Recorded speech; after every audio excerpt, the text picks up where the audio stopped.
ప్రధానమంత్రి నరేంద్ర మోడీ నేడు సోమనాథ్ ఆలయాన్ని దర్శించుకుంటారు. ఉదయం 10 గంటల 15 నిమిషాలకు ఈ ఆలయంలో సోమనాథ్ అమృత్ మహోత్సవం ప్రారంభమవుతుంది. ఈ కార్యక్రమానికి హాజరవుతారు ప్రధాని మోడీ.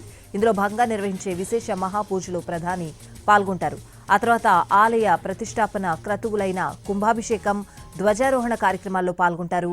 సోమనాథ్ ఆలయం అందిస్తున్న గొప్ప వారసత్వం, ఆధ్యాత్మిక ప్రాముఖ్యతను చాటి చెప్పే స్మారక స్టాంపులు, నాణేలను విడుదల చేస్తారు.